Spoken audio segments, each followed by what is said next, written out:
Waterseer uses the environment around it to extract water from the atmosphere. The Waterseer device is planted about 6 or more feet into the ground. The metal sides of the underground chamber are cooled by the surrounding soil. Wind spins a helical turbine, fan blades that direct air into a condensation chamber. As the warmer air cools in the chamber, the water vapor condenses onto the sides. Clean, safe, pure water can be extracted from the reservoir through a simple hose and pump. Because the sides of the underground chamber are always cooler than the air, Waterseer is always collecting water, day and night. Under optimal conditions, a single Waterseer may collect as much as 37 litres of clean, fresh water every day. Several can generate enough water for an entire community. Our goal is to make Waterseer available worldwide to the areas where they are most needed. The Waterseer, it's an amazing device. It's going to give free access to water to the 1 in 5 people around the planet who don't have access to clean, free water. 1 in 3 people, more than 2.3 billion, don't have clean, safe drinking water. 1 in 5 people around the world, more than 1.2 billion, live in areas of water scarcity. Every day, more than 18,000 people die from a lack of safe drinking water. I mean, this amazing device could save 18,000 lives per day. Poor women and children walk for hours every day to collect the water that they need to live. It's so philanthropic. I mean, just look at those poor people struggling to get their water out of puddles. After walking for hours along remote trails, they fill their containers with 40 pounds of water and carry it back to their village along the same dangerous track, often with young children in tow. I mean, this video isn't the slightest bit manipulative. I mean, won't somebody think of the children? Sometimes they make the same trip several times a day just to get enough water for their family to drink, cook, bathe and clean. What if there was an inexpensive solution that would allow people to collect clean, safe water where they live, directly from the air around them? Yes, just look at that mother and her poor, malnourished third world child mournfully pouring at that water in the air. If only there were a way he could get it out, maybe some sort of computer-generated mushroom. And Waterseer works 24 hours a day, forever, without labour, electricity, or damage to the environment. I mean, it's a miracle. And all they need of you for this amazing device is $77,000, and so far they've raised over $180,000. And their Indiegogo campaign sets the tone from the very first line of every 90 seconds a child dies due to lack of clean water. Oddly enough, they do stick with the computer-generated mushrooms than, say, for instance, I know, the prototypes from, say, for instance, their design competition. I wonder why they didn't use those on their Indiegogo page. But while these designs are indeed comical, that's not actually the problem here. The problem is the very concept on which this machine is devised is complete and utter bullshit. But how can I say such terrible things about a company that just wants to think of the children and give them clean, free water? After walking for hours along remote trails, they fill their containers with 40 pounds of water and carry it back to their village along the same dangerous track, often with young children in tow. I mean, they've got the National Peace Corps Association involved with this. Well, firstly, and maybe most importantly, before I get on to explaining why this device is garbage scientifically, people, like most animals, die pretty quickly if they have no water at all. The bottom line is, people, like animals, tend to gravitate pretty quickly to water, irrespective of the dangers. Basically, it's not water availability that kills most people, it's lack of water treatment. A device like this, even if it worked, which it absolutely will not, is solving a non-issue. If they were really interested in getting the world clean water, they'd be in the business of water treatment. So this device, on a good day, would have to pump something like a tanker truck full of air, harvested near ground level where there's lots of dust, to get a single glass of water. So where's that water coming from? Well, let's take a cube of air, say for instance a cubic meter. And for perspective, that's what a cubic meter of air looks like. Cubic meter of water would weigh about 1 ton. A cubic meter of air, on the other hand, only weighs about 1 kilogram. It's more or less the mass of a bag of sugar. Well, you see, air can carry water. It's called humidity. So 0% humidity means that there is 0 water in the air, and 100% humidity is when it's completely saturated, when you can't get any more water into the air. So how much water can air actually hold?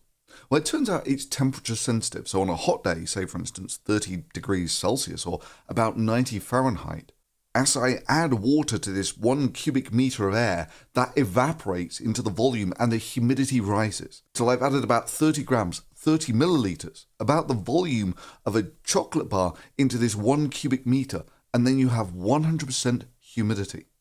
But if it's cooler, say for instance 10 degrees Celsius, that's only 10 degrees above freezing, well here you only get about a third of that water into the air before you reach 100% humidity. So if I take a cubic meter of air at 30 degrees Celsius and 100% humidity and cool it down to 10 degrees Celsius, I get 100% humidity again, but 20 milliliters of water condenses out of the air. And if I take that air and heat it up again to 30 degrees Celsius, again I still have 10 grams of water dissolved in the air. It's just now that I'm at 30 degrees, it's only 30% relative humidity. Fascinating, how you say, but so what? Well, this is the first reason why this device is fundamentally flawed. You see, they said they're going to take the air and cool it down in the ground to condense that water. So let's take some examples. Now, ground temperature varies on its depth, but being generous, it's only going to be about 10 degrees Celsius at about 2 meters in depth, and that's being generous. So if it's 90 degrees Fahrenheit outside, that's 30 Celsius, and 100% humidity, 1 cubic meter of air contains about 30 grams of water. So if I cool that down to 10 degrees Celsius, you condense out about 20 milliliters of water and push out the remaining air at 10 degrees Celsius and 100% humidity. That is, you would get a harvest of about 20 grams of water per cubic meter of air.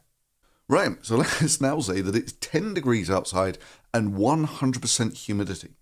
Well, clearly no air cooling can take place. The air is just pumped out at 10 degrees Celsius and 100% humidity. You get 0 water out of the air. Well, roughly how much of the year would you expect this to be the case? Well, you'll recall as you get a couple of meters down into the Earth, the temperature more and more reflects the average temperature of the Earth at that point. So for about half the year, it's going to be cooler than the surface temperatures, which means that the Waterseer might work.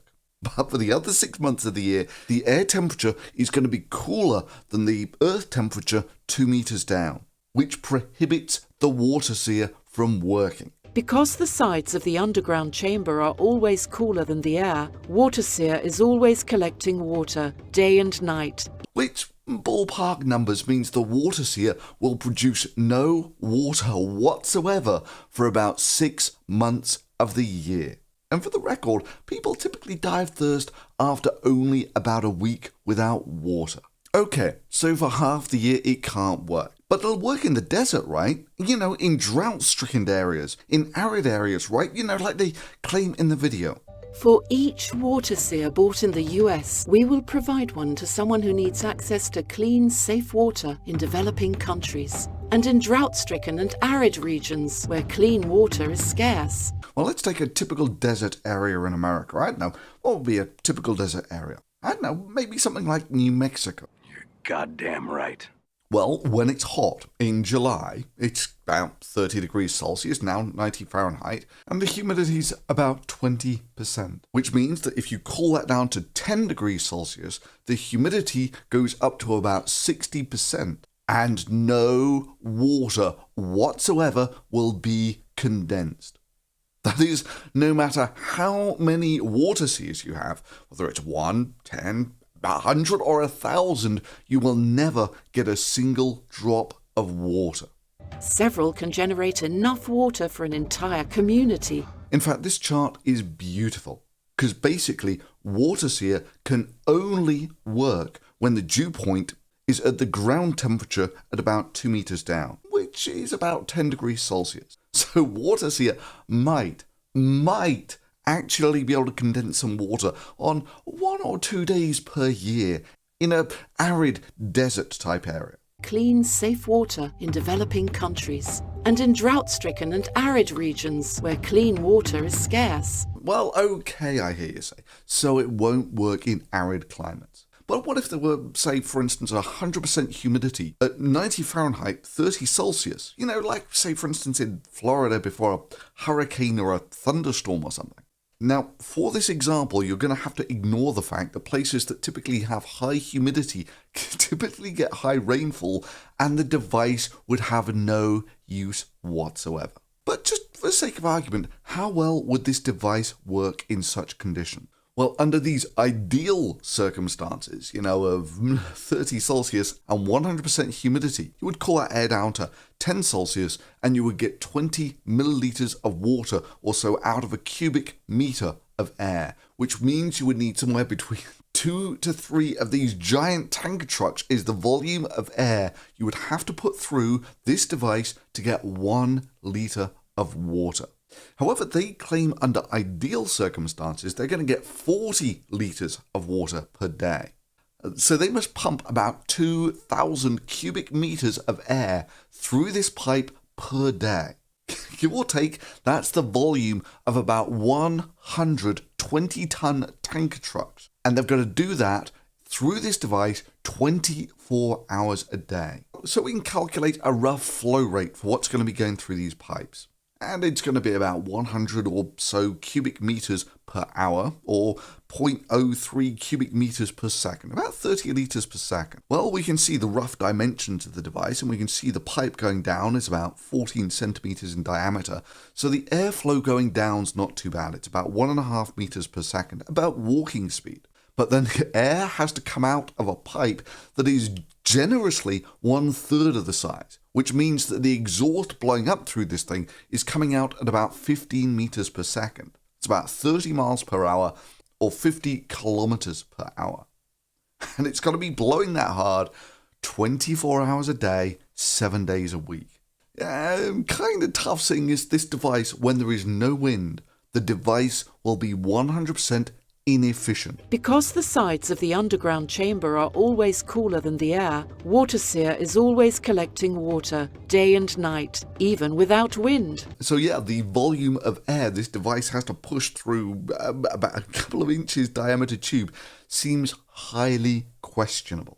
But the real killer for this device is the tiny issue of thermodynamics, the simple heat exchange. Now, to boil water, to turn it from liquid into steam takes an obscene amount of energy. I mean, you know this. When you put water on a stove, it reaches boiling point in a relatively short period of time, but then takes a very long time to actually boil that water dry. That is, to turn that water from a liquid into a gas. So if you want to reverse that process, to condense the water, you have to absorb an obscene amount of energy. I mean, these are just the simple numbers. If you take 1 kilogram of ice, it's about a 1 liter pop bottle or so, to turn that kilogram of ice at 0 degrees C into a kilogram of water at 0 degrees C takes about 350 kilojoules of energy. I mean, just to put that into perspective, if you were to put that same energy into water at 0 degrees Celsius, that would be enough energy to heat it up to about 80 degrees Celsius. Now, to take 1 kilogram of water at 100 degrees Celsius and turn it into steam at 100 degrees Celsius takes about 2,000 kilojoules of energy. Or to reverse that process, if you want to take 1 kilogram of steam at 100 degrees Celsius and turn it back into water at 100 degrees Celsius, you have to take out about 2,000 kilojoules of energy from the system. That massive amount of energy is because when water is in the gas phase, it has no hydrogen bonds. And when it's in liquid form, it has lots of them.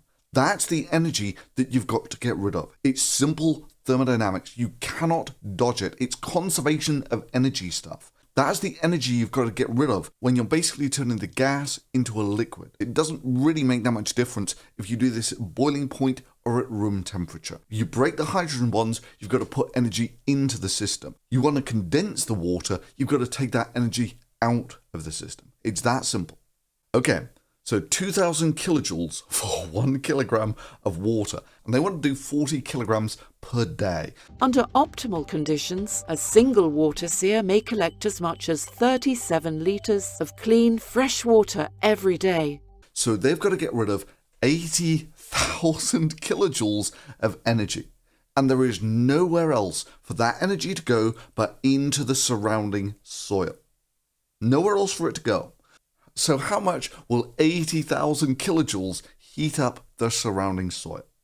Well, we said in our example that the surface temperature is going to be about 30 degrees on the ground, and in the ground at about 2 meters depth, we're going to be very generous and say that it's 10 degrees Celsius. So how much soil can you heat up from 10 degrees to 30 degrees with 80,000 kilojoules of energy? Well, it turns out a kilogram of soil is basically a litre. To heat up 1 kilo of soil by 1 degree Celsius takes about 1 kilojoule. So to heat that 1 kilogram up by 20 degrees takes about 20 kilojoules of energy. So 80,000 kilojoules of energy would heat up about 4,000 kilograms of soil. Give or take about 4,000 litres of soil, about 4 cubic meters. So what would that look like on our Waterseer?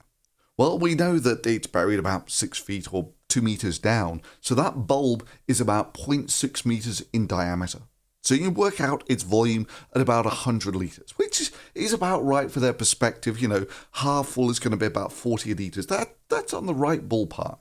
So to condense the 40 litres of water they want here, they will have to heat up about 4,000 litres of soil to 30 degrees Celsius. Basically, after 1 day of optimal conditions, the device will have heated up so much of the surrounding soil that it will be at the surface temperature.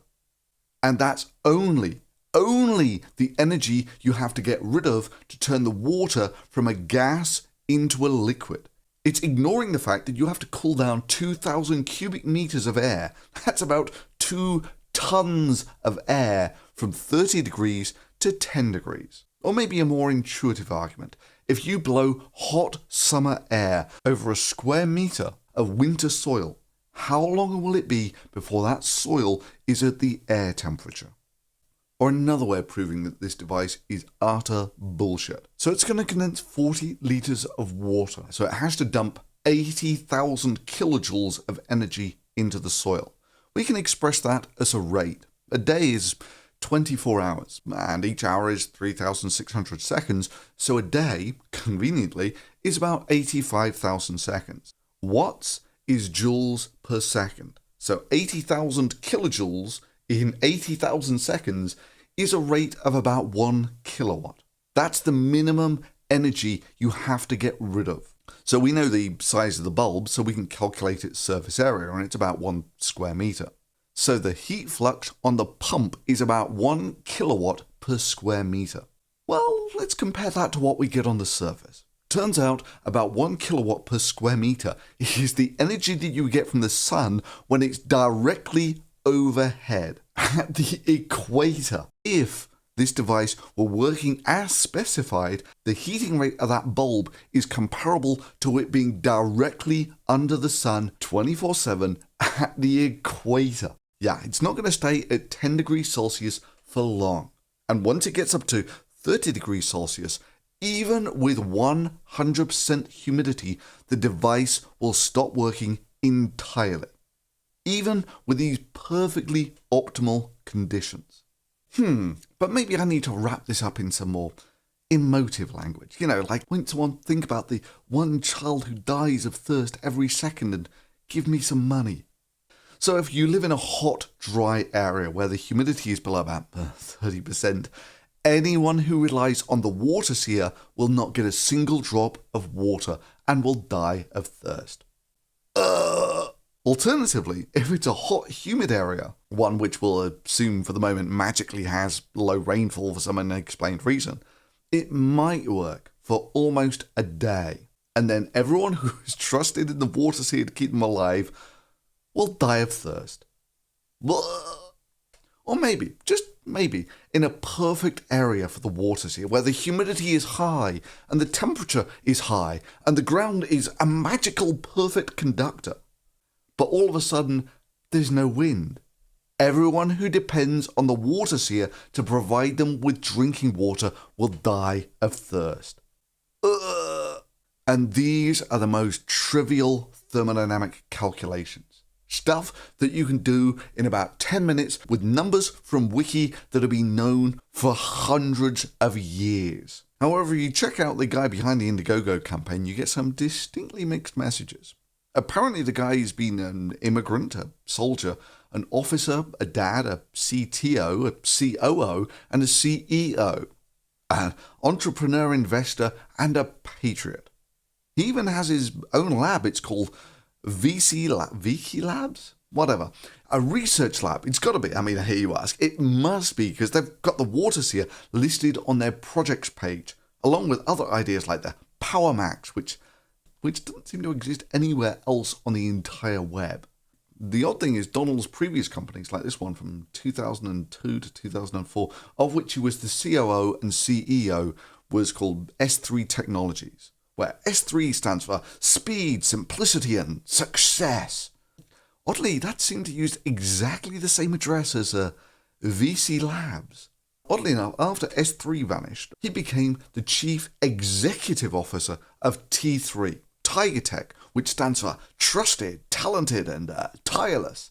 Odd thing is, Tiger Tech again seems to share exactly the same address as VC Labs. Now, Tiger Tech does apparently have some real government contracts for education, training services, and professional services, and they seem to make a lot of bullshit promotional videos like this one for themselves. Inside the keystone are the three ideas that are T3. We are tireless in our motivation. We are talented in our analysis. We are trusted in our pursuit of truth. Poor women and children walk for hours every day to collect the water that they need to live. We are T3 Tiger Tech. T3 Tiger Tech. Trusted, talented, tireless. Hi, it's Vince with ShamWow. You'll be saying wow every time you use this towel. Yeah, they seem to be the sort of company that would come out with this sort of thing, that every contributor can download a high-resolution digital JPEG for this poster, with Waterseer, the gift of water, safety and empowerment and hope and freedom and health. Yeah, they seem to be pretty good at promoting stuff. Not quite so sure they understand the thermodynamics about getting water out of air, but hey, maybe that's okay, because they had engineers at the University of California, Berkeley, to help them. Specifically, the Sutaja Center, where entrepreneurship and technology collide. The Sutaja Center at UC Berkeley is where students study and practice technologically centric entrepreneurship and innovation. Well, let's see how their chief scientist and founding director describes the Waterseer project. And so we have students that are both working with the Sutaja Center as well as the Jacobs Institute for Design. We're testing the boundaries of what you can actually achieve, and in a practical sense, of being able to take water out of this, this type of atmosphere. Now you may think, what, seriously? University of California, Berkeley is in on this? Yep, and this is where it gets kind of depressing. This guy is their chief scientist and founding director, and he hasn't even looked at the simple thermodynamics. Seriously, here is the interim faculty director of another Berkeley institute, the Jacobs Institute, worrying about the design of a machine that you can trivially show is a non-starter thermodynamically. Staff in the Jacobs Institute have been really hands-on involved with helping the students think through both the conceptual questions about the design as well as concrete fabrication. But hey, this is the University of California at Berkeley, currently rated as number 13 in the world. I mean, they've got to have some real quality students there who will actually think this through and work out that the whole thing is thermodynamically a complete non-starter. Getting water from the air is the purest form of water that you can get.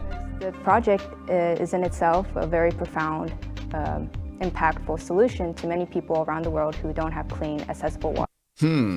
Far be it from me to lecture engineering students, but usually the sequence of events goes like this. Before you start worrying how to make a machine, you have to work out if the machine is even possible at all. Being able to know how to take this idea and make it into a reality, the idea process was the most challenging.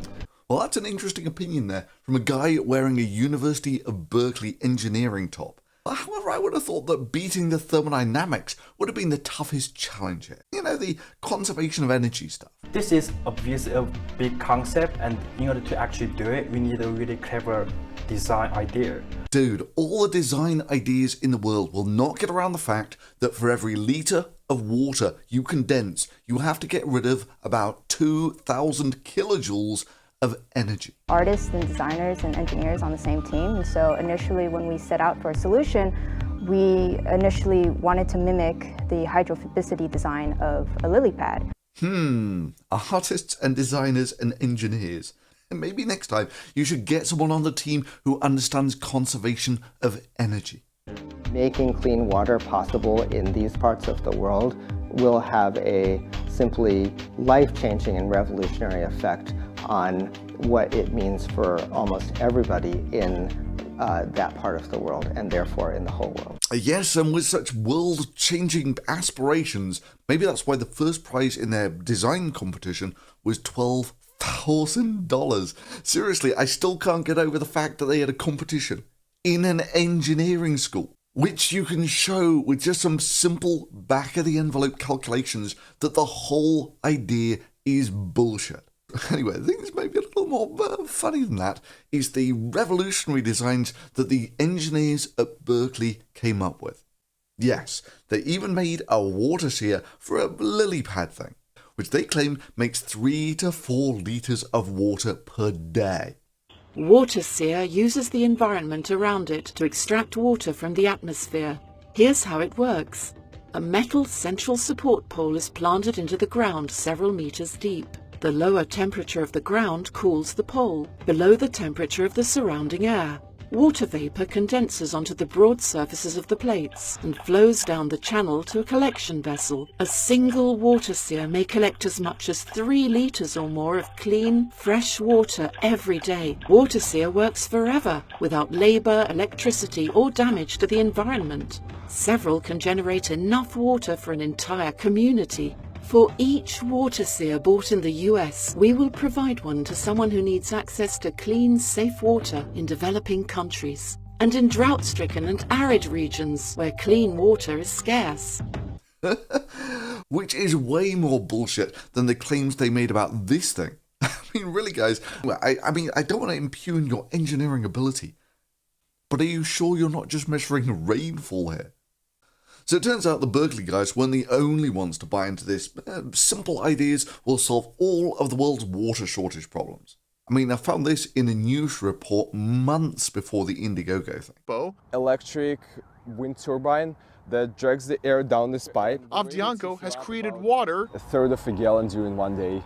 out of thin air. Wow, this water comes out of nowhere. Why can't we just reuse it? Those yellow areas can turn into bright green lawns. Avdianko sees it as a solution for poor countries.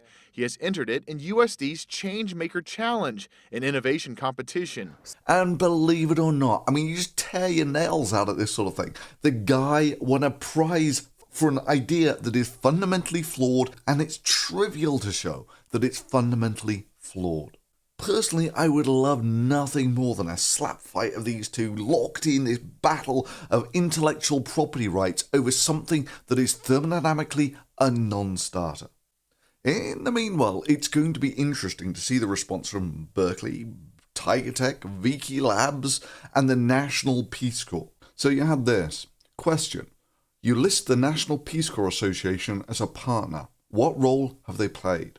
The National Peace Corps Association has been involved in the development of the Waterseer since the initial testing in April of 2016 at UC Berkeley. They have agreed to coordinate field testing of Waterseer in targeted emerging economies in the coming year. National Peace Corps Association and Viki Labs have a formal agreement to promote National Peace Corps Association member entrepreneurs and to facilitate the development of National Peace Corps Association member innovations.